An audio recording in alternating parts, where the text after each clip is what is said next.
Next question from Steve Botari. New Hampshire is set to receive more than $1.6 million to fund climate-related projects around the state.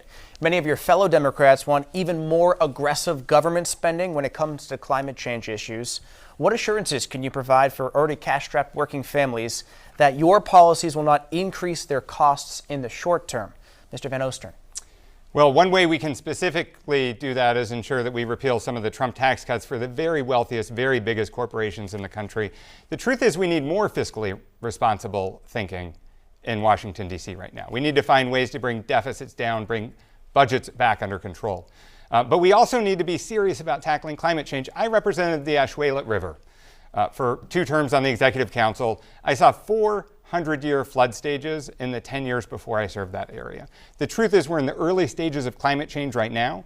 It is in our economic best interest to tackle this, and we can do so by creating a clean energy economy and clean energy jobs here in New Hampshire. We need to build resilient communities, accelerate the transition to the clean energy economy, modernize our grid, invest in things like smarter energy storage because wind and solar are inherently intermittent.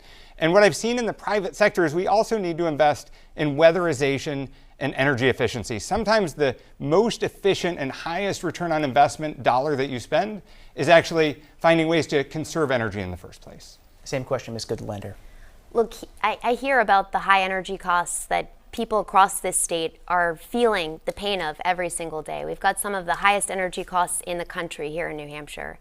And I'm glad you asked about the transition to the clean energy economy, because this is part of what we've got to continue to build on.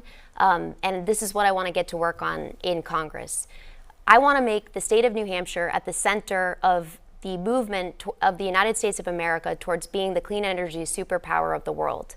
We know that from the Department of Defense, we know clearly that climate change, the climate crisis, is a threat to our national security. We also know that the transition to a clean energy economy is going to lower energy costs. It's also going to create new jobs here. I'm seeing this every single day on the campaign trail, the possibilities of what a clean energy future brings to us. At the same time, what I'd say is, this is a crisis that is not without a culprit. We know where the culprits lie when it comes to the climate crisis, and it's big oil companies that for far too long have been not held accountable, and this is something Congress can do something about, and I want to be a part of that on day one.